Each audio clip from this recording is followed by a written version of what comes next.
आचरण में उसको उतारा नहीं। धर्म का मायने अगर सभी समझ लीजिए तो धर्म को भी कहा गया है जिसको धारण किया जा सके वही धर्म, वही धर्म है। कहा गया है कि धर्म का पिता, धर्म का भाई। कहा गया है, मैं उस धर्म की चर्चा कर रहा हूं, आज के धर्म का नहीं, उस धर्म की। जब धर्म शब्द की उत्पत्ति हुई होगी, धर्म का पिता, धर्म का भाई, धर्म की माता, धर्म की पत्नी। लोग बोलते हैं ये हमारी धर्म पत्नी। नहीं भैया, ऐसा कभी भूल के मत बोलना। ये धर्म पत्नी नहीं है, तुम्हारी पत्नी है। धर्म पत्नी उसको कहते हैं जो पत्नी के क्रियाकलाप के अनुसार आचरण करे हमारे साथ, उसको कहते हैं धर्म पत्नी। अब बताइए, धर्म पत्नी। धर्म का भाई जो हमारे खास अपने भाई की तरह हमारे साथ जो आचरण करता है उसको बोलते हैं धर्म भाई। धर्म गुरु जो धर्म के अनुसार आचरण करता हो हमारे साथ, धर्म को सिखाता हो, धर्म के अनुसार चलने के लिए हमें प्रेरित करता है, उसको क्या बोलते हैं? धर्म गुरु। धर्म वो धर्म गुरु है, वो धर्म नहीं है, वो धर्म गुरु है। चलते इस प्रकार चलते सम्राट अशोक महान ने तत्कालीन धर्म को लेकर के जो है लोगों के पास जाना शुरू किया। सोचिए, एक राजा होते हुए उन्होंने जो है धर्म को लेकर के जो है लोगों के पास जाना शुरू किया और कहा कि ऐसा ही आचरण करो, तुम्हारा भी मंगल होगा और आने वाले लोगों का भी मंगल होगा और तुम्हारे साथ साथ तुम्हारे पड़ोसी, तुम्हारे परिवार का भी मंगल होगा। ऐसा क्या था धर्म? धर्म का आचरण आज भी हम लोग करते हैं और धर्म को ही सही मानते हैं। कोई कहते हैं कि हम अधर्मी हैं, अधर्मी है। कोई है अधर्मी? क्या अधर्मी है? और धर्मी कौन कौन लोग हैं? बताइए। तो धर्मी भी नहीं है, अधर्मी भी नहीं, तब इसको क्या कहा जाए? विधर्मी। बताइएगा तुम न, धर्मी विधर्मी। तो धर्म क्या, अधर्मी क्या? जो धर्म का आचरण। अब बुद्ध का धर्म क्या था? बुद्ध का धर्म क्या था? धर्म यही था कि अकारण हिंसा नहीं करना, चोरी नहीं करना, व्यभिचार अनाचार नहीं करना, झूठ नहीं बोलना और नशावान वस्तुओं का सेवन नहीं करना। यही धर्म और आज भी यही धर्म है। कौन ऐसे पिता इसमें बैठे हैं जो अपने बेटे को हत्यारा बनाना चाहते हैं?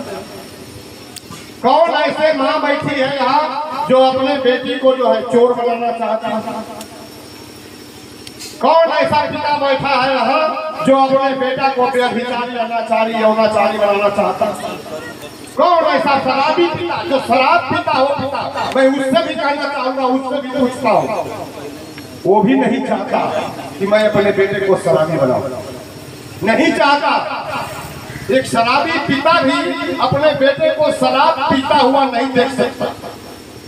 ये है धर्म, यानी धर्म का आचरण उसके अंदर है, बस उसके ऊपर का अनाचरण जो है उसको दबा दिया। अनाचरण उसको क्या किया? दबा दिया। और इसी को जो है सम्राट अशोक महान ने जो अपने शासन नीतियों में विरोध किया, अपने शासन नीतियों में विरोध किया। और जब पिरोए तो उसी का प्रतीक उन्होंने जो अशोक स्तंभ बनाया, उसके नीचे जहां आप देखते हैं कि एक शेर है, एक सांड है, एक हाथी है और एक घोड़ा है, और इन दो जानवरों के बीच में एक चक्र लगा, जिसको क्या बोलते हैं? उस चक्र को क्या बोलते हैं? क्या बोलते हैं? अशोक चक्र। अशोक चक्र नाम है उसका, जान लीजिए आज से।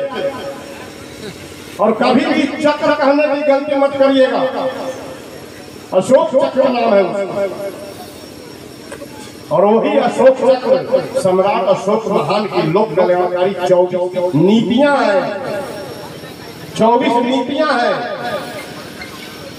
और उन्हीं को जो है आजादी के बाद 1950 में भारतीय संसद ने स्वीकार किया किस चीज के रूप में, राष्ट्र चिन्ह के रूप में, राष्ट्र चिन्ह के रूप में स्वीकार किया। और भारत के राष्ट्रीय ध्वज तिरंगे के बीचों बीच अशोक चक्र को स्थापित किया।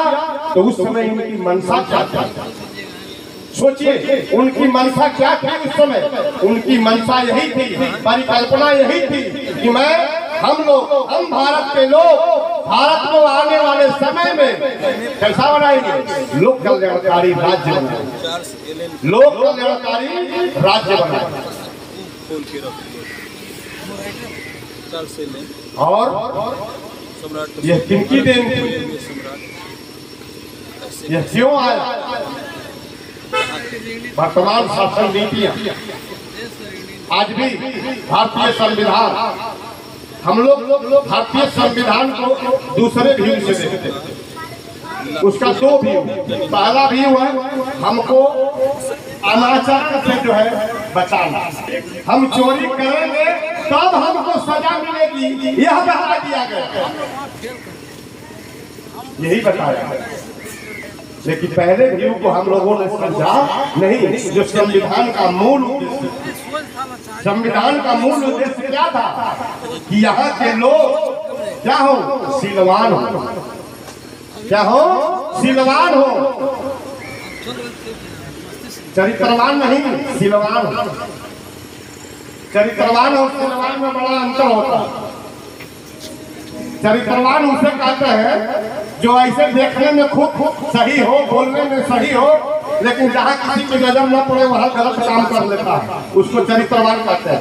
देखने में हम सही है, सब लोग कहेंगे चरित्रवान, लेकिन शीलवान उसको कहते हैं। आप लोग फेसबुक और सोशल मीडिया पर भी देखते हो कि ऐसे लोग भी शीलवान होते हैं जिनका कहीं रास्ते में 50,000 रुपया गिर जाता है और वो व्यक्ति, वो बच्चा उठाता है उसको और ले जाकर के थाने में जमा कर देता है। उसको क्या कहते हैं, शीलवान। क्या कहते हैं उसको, शीलवान कहते हैं उसको। वो किसी का भी है, हमारे किसी काम का नहीं तो किसी का है, लैपटॉप को उठा लिया, पॉकेट में रख लिया, कोई देख नहीं रहा। ठीक है, तो भारतीय संविधान भारतीयों का शील निर्माण करने के लिए बनाया गया। लेकिन हम लोग क्या समझ रहे थे कि जब चोरी करेंगे तब हमको जो है सजा दे सकता है। लेकिन हम ऐसा काम न करें, ऐसा काम ही न करें कि संविधान के शरण में जाने की जरूरत, संविधान के शरण में जाने की जरूरत। फिर भी संविधान ने, भारतीय संविधान ने हम लोगों को, भारत के लोगों को रोका। किस चीज से रोका, अनाचरण से रोका। कहा उसने कि अच्छा आचरण करो, अच्छा आचरण करो, हमारे शरण में आने की कोई जरूरत नहीं है। लेकिन हम लोग